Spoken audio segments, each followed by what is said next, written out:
Et la zone frontalière dans laquelle vous vous trouvez, de nombreux Nord-Coréens l'ont déjà franchie pour fuir le régime.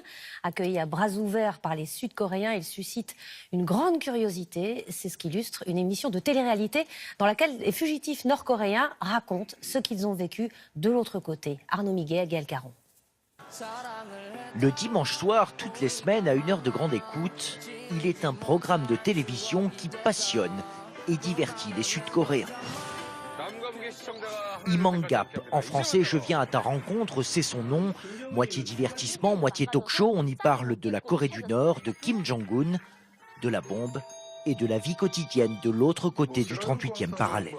Je me suis enfui en Corée du Sud en 2014 par la Chine. Je sortais d'un camp de concentration. À l'époque, je ne pesais que 40 kilos et j'avais les cheveux très courts. Bienvenue dans nos studios.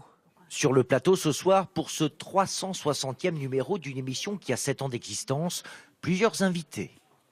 Ce sont surtout des femmes, réfugiées nord-coréennes. Elles viennent raconter leurs souffrances, leur nouvelle vie au Sud, en public. Certaines sont des habituées de l'émission.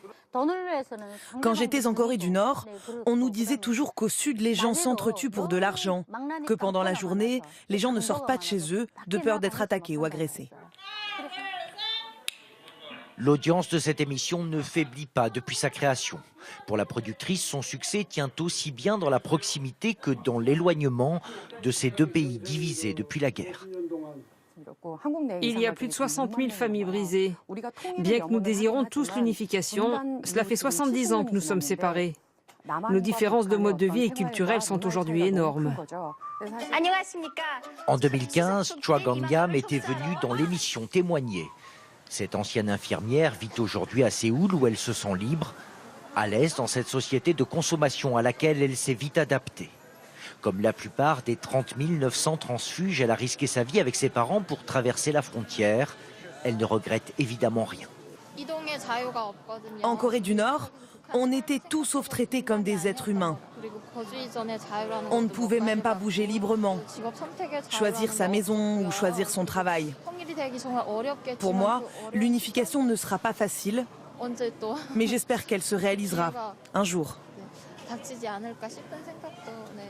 Le rapprochement soudain des deux Corées, elle n'y croit pas vraiment. En tout cas, tant que Kim Jong-un est au pouvoir.